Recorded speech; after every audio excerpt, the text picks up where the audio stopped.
নাঙ্গলকোট বায়তুল উলুম ইসলামিয়া কাওমি মাদ্রাসায় শিক্ষা প্রদর্শনী। আপনারা দেখছেন সিএসটিভি, আমরা জনতার কথা বলি। কুমিল্লার নাঙ্গলকোট বায়তুল উলুম ইসলামিয়া কাওমি মাদ্রাসায় শিক্ষা প্রদর্শনী ও পুরস্কার বিতরণ উপলক্ষে ইসলামী সাংস্কৃতিক সন্ধ্যা বৃহস্পতিবার মাদ্রাসা মাঠে অনুষ্ঠিত হয়েছে। পুরস্কার বিতরণী অনুষ্ঠানে প্রধান অতিথির বক্তব্য রাখেন ম্যাক মেগামল লিমিটেড চেয়ারম্যান, জামাস ক্লিনিক এবং ম্যাক হসপিটাল ব্যবস্থাপনা পরিচালক, রাজনীতিবিদ ও সমাজসেবক আলহাজ বশিরুজ্জামান খান। অনুষ্ঠান শুরুতে নাঙ্গলকোট বায়তুল উলুম ইসলামিয়া কাওমি মাদ্রাসার শিক্ষা প্রদর্শনী অনুষ্ঠানে বিজয়ী শিক্ষার্থীদের হাতে পুরস্কার তুলে দেন অতিথিবৃন্দ। অনুষ্ঠানে বিশেষ অতিথির বক্তব্য রাখেন ব্যবসায়ী Abdul Kadir Jamal, Nangalkot trauma and general হাসপাতাল ব্যবস্থাপনা পরিচালক ডাক্তার চাঁদ মিয়া মনির ভূঁইয়া, নাঙ্গলকোট উপজেলা উপসহকারী প্রাণী সম্পদ কর্মকর্তা সালেহ আহমদ পাটোয়ারি। বাংলাদেশ শ্রমিক কল্যাণ ফেডারেশন নাঙ্গলকোট পৌরসভা সাধারণ সম্পাদক আবু তৈয়ব মজুমদার। অনুষ্ঠান শেষে ইসলামী সাংস্কৃতিক সন্ধ্যায় সঙ্গীত পরিবেশন করেন কলরব শিল্পী গোষ্ঠী। এরা কোরআন নিয়েই পড়ালেখা করে। কোরআন তো আমাদের সবচেয়ে বড় এবং কোরআনই আমাদের সব কিছু। যে কোরআন জানবে, কোরআন সম্বন্ধে ব্যাখ্যা বুঝবে, কোরআনের আইন কানুন মেনে চলবে, আল্লাহর তরফ থেকেই বলা আছে তাদের জন্য আমি জান্নাতের দরজা খোলা রেখেছি। সেই জন্যই বললাম আসলে কথাটা। তবে আমার খুব ভালো লেগেছে এখানে এসে। আমি অনেকক্ষণ থেকে চিন্তা করলাম এখানে যারা টিচার আছেন ওনাদের চিন্তা ভাবনা অনেক গুণ অন্যান্য প্রতিষ্ঠান থেকেও ভালো। কেন ভালো লেগেছে সেটাও বলতেছি। আমি এখানে যে পুরস্কারগুলো দিয়েছেন ফার্স্ট, সেকেন্ড, থার্ড বা যেই পুরস্কারগুলো ওখানে দিয়েছেন ওনারা সবগুলো ধর্মীয় শিক্ষার বই পুস্তকে দিয়েছেন। অনেক অনুষ্ঠানে আমি গিয়েছি, পূর্বেও গিয়েছি, আমি দেখেছি সাধারণত বিভিন্ন খেলনা রেসে এগুলি দিয়েই বেড়ান। কিন্তু ওনাদের মস্তিষ্কে যে জিনিসটা আজকে আমি উপলব্ধি করেছি, ওনারা যে চিন্তাধারা করে যে পুরস্কারগুলো দিয়েছেন সবগুলো ধর্মীয় শিক্ষা এবং বই, সবচেয়ে বড় কথা হলো বই পুস্তক। আমি নিজেও ভাবতেছিলাম যে এই বইগুলো তো আমাকে দিলেও আমি পড়তাম না। তবে ছোটকাল থেকে যে বই দিলে যে পড়া হয় এটা সত্য। ছোটকালে বই পড়ার অভ্যাস ছিল। এখন যদি কেউ বলে যে একটা বই পড়েন, আসলে এটা সময় দিতে পারবো কিনা সন্দেহ। তো এই টিচারদেরকে আমি বলবো যারা এই সিদ্ধান্ত নিয়ে বই দিয়েছেন বা যাদের মাধ্যমে বই পেয়েছেন, সত্যি এরা জ্ঞানের ভাণ্ডার নিয়ে আছেন, চিন্তা করে দিয়েছেন। এটা একটা ভালো জিনিস, খুব ভালো লাগলো। আর এখানে যেটা বলবো যে আসলে এই প্রতিষ্ঠানটি যিনি গড়িয়েছেন আমরা গফুর ডিলার হিসেবে ছিলাম। উনি আমার দাদার আমল থেকে, আমি যখন ছোট ছিলাম চাচাদের সঙ্গে সবসময় রাজনৈতিক, সামাজিক এবং সাংস্কৃতিক সেবামূলক কাজে খুব বেশি জড়িত ছিলেন। আমি দেখতাম যে আমার চাচারা যখন কোনো সামাজিক কাজে এগিয়ে যেতেন উনি তাদের সাথে আছেন।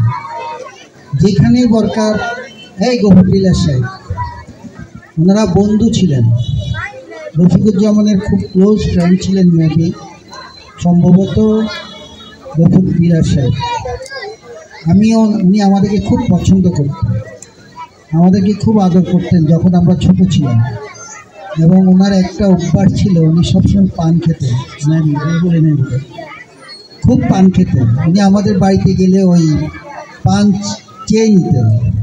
আর আসলে আগের দিনের, তোমরা বাচ্চারা ছোট, আগের দিনে বলতো পানেই মা। আমার মা বোনেরা জানবে, যেহেতু অনেক মুরব্বী হয়তো আছেন এখানে, বোনেরা, মায়েরা আমার, যে পান দিয়ে কিন্তু আগে সম্মান করা হতো, যেটা এখন খুবই কম। এখন হলো চা না দিলে হয় না, কিন্তু পানের একটা মান ছিল। এটা এই জন্য ওনার স্মৃতিগুলো আমার খুব মনে পড়ে। উনি আমাদের বাড়িতে চাচারা আসুক বা না আসুক প্রায় যেতেন। আমার আব্বু তো অসুস্থ ছিলেন, আব্বুকে দেখলে জড়ায় ধরতেন, কথা বলতেন, খুব ভালো লাগতো। এখন সেই ওনার প্রতিষ্ঠিত প্রতিষ্ঠানে এসে নিজেকে গর্ববোধ করছি, বা যারা আজকে আমাকে এই অনুষ্ঠানে দাওয়াত দিয়েছেন ওনাদের প্রতি কৃতজ্ঞতা প্রকাশ করছি যে আমাকে এমন একটি প্রতিষ্ঠানে আপনারা দাওয়াত দিয়েছেন যে এখন ওনার স্মৃতিগুলো আমার মাঝে এসে পড়েছে, বা আমি এখন যদি চিন্তা করি ওনার স্মৃতিগুলো আমার মাঝে এসে যায়। উনি খুব ভালো মানুষ ছিলেন বলেই আমার চাচাদের কাছে ওনার গ্রহণযোগ্যতা ছিলেন অনেক। যাক, আমি আসলে প্রতিষ্ঠানে এসে যেটা দেখলাম যে আসলে এই প্রতিষ্ঠানটা কিন্তু অনেক আগের। আমি যতটুকু জানি আমার বড় ভাইও এটার সাথে জড়িত ছিলেন, আপনারা অনেকেই জানেন, মনিরুজ্জামান সাহেব। সেই সুবাদে হয়তো বা আজকে আমার প্রিয় বন্ধু একজন, আমি জানি কাদের ভাই নামে, কিন্তু এখানে অন্য নাম শুনেছি আজকে, এটা আমি আসলে জানা ছিল না। কাদের ভাই এবং মাসুদ আপনাদের এই প্রতিষ্ঠানের পরিচালনা যিনি করেন, ওনাদের দাওয়াতে আমি আজকে না এসে পারিনি। আমি কালকে পরশুদিন রাত্রেও আমার বন্ধুকে বলেছিলাম যে আমি না গেলে খুব ভালো হয়। উনি যখন বললেন যে না আপনাকে যেতে হবে, ওনার কথা আমি ফেলতে পারিনি, আমি চলে এসেছি। যাক, এসে মনে হয় ভুল করিনি, ভালো লাগতেছে। সবচেয়ে ভালো লাগতেছে এই জন্য যে দিনী শিক্ষার একটা প্রতিষ্ঠানে আমি এসেছি। আসলে আমাদের কিছুদিন আগে আমাদের জাতিসংঘের একজন ভদ্রলোক এসেছিলেন উপজেলা পরিষদে, বর্তমান উপদেষ্টা কমিটির উনি একটা দায়িত্বে আছেন। সেই মিটিংয়ে আমি ছিলাম।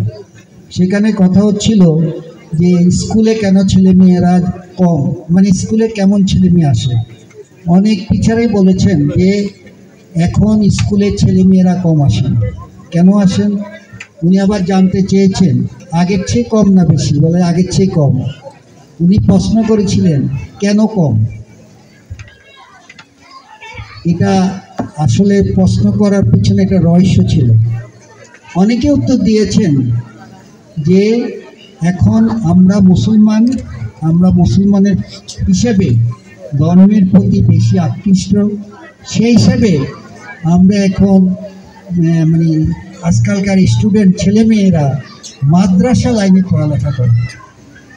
তা আসলে আমার জন্য এটা প্রথম শোনা, আমারও খুব ভালো লেগেছে কথাটা শুনে যে স্কুলের চেয়ে মাদ্রাসা লাইনে ভালো পড়ালেখা হয়। এটা জানি না কেন, মানে যারা বলেছেন, তবে একটা কথা আমি শুনেছি, সেখানে বলেছেন যে যারা আলেম সমাজের বা হুজুররা আছেন বা হুজুর টিচাররা আছেন, ওরা নাকি অত্যন্ত আদর স্নেহ করে ভালোবাসা দিয়ে আজকাল পড়ালেখা করেন। এটা আরও ভালো লেগেছে আমার কাছে। তাই মনে হলো এখানে এসে যা দেখতেছি, আমি ইতিমধ্যে আমাদের কাদের ভাইয়ের সাথে কথা বলে যেটা জানলাম, এখানে আগে স্টুডেন্ট যা ছিল তার চেয়ে প্রায় দ্বিগুণ হয়ে গেছে। আসলেও তো তাই, কথাগুলো সত্যি। যে দুইটা জিনিস শুনেছি, যে মাদ্রাসা লাইনে বেশি যাচ্ছে, স্কুলে কম যাচ্ছে। পাশাপাশি এখনকার টিচাররা, হুজুররা বিশেষ করে, বা মাওলানা সাহেব যারা আছেন, ওনারা আদর করে, যত্ন করে এবং আন্তরিকতার সহিত পড়ালেখা করান। এবং এটাও বলেছিলেন ওনারা প্রয়োজনে বাড়ি বাড়িও যান। এই জিনিসগুলো শুনে খুব ভালো লাগলো। এই জন্য এই ধরনের প্রতিষ্ঠান আল্লাহর রহমতে অনেক ভালো চলবে। আর আসলে আল্লাহই তো চালায়, তাই না? আল্লাহই চালায়, দ্বীনের কাজ করা হয়, ধর্মীয় শিক্ষা দেওয়া হয়, অবশ্যই এগুলি ভালোই চলবে। এখানে যে কথাটা হচ্ছিল, এখানে স্টুডেন্টের সংখ্যা বেড়ে যাচ্ছে বা বিল্ডিংয়ের অভাব, আসলে এগুলি তো ছোটোখাটো জিনিস না, অনেক বড় জিনিস। আপনারা ইতিমধ্যে শুনেছেন, অনেক বক্তাই বলেছেন যে আমরা বিভিন্নভাবে সাহায্য সহযোগিতা করে আসছি, এখানেও করেছি, করে আসছি, করব ইনশাল্লাহ। কিন্তু বিল্ডিং করা বা ঘর করা এগুলি ব্যয়বহুল জিনিস। ইনশাল্লাহ সব কিছু করতে সরকার যেভাবে পারে, আমরা তো সেভাবে পারি না, সম্ভব না। তবুও আমরা চেষ্টা করে যাই।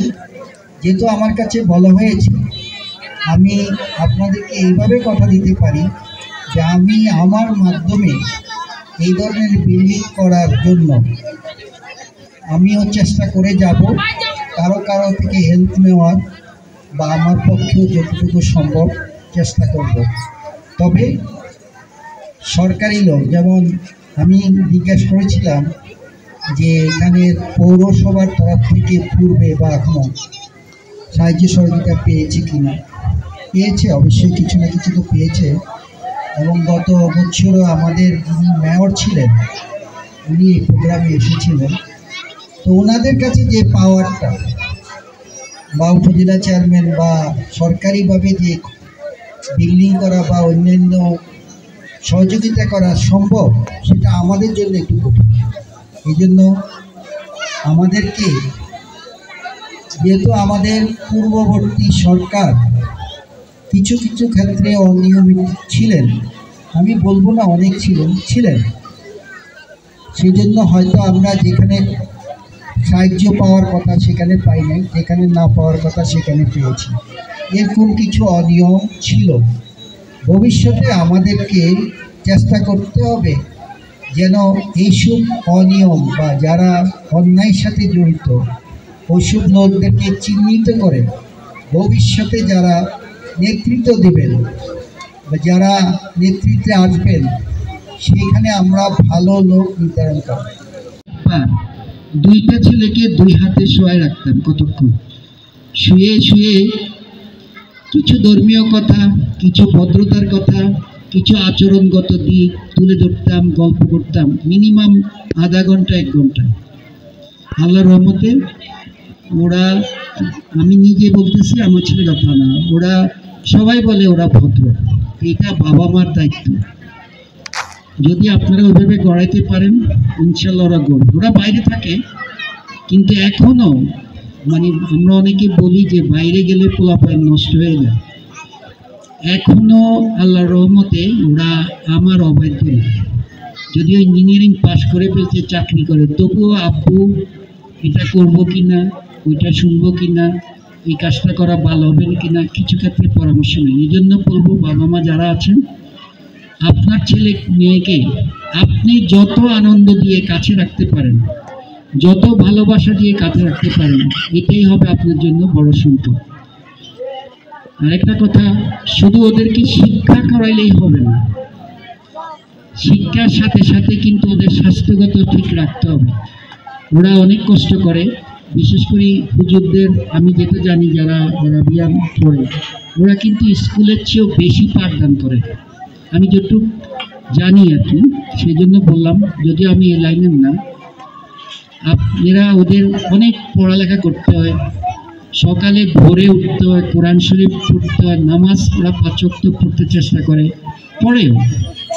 বরং আমাদের ছেলে মেয়েদেরকে নামাজের বেলা আমরা একটু গাফিলতি দিই, ইস এত সকালে উঠবে, নামাজ পড়বে, স্কুলে যাবে। অনেক সময় এগুলো আমার মিস হয়েছে।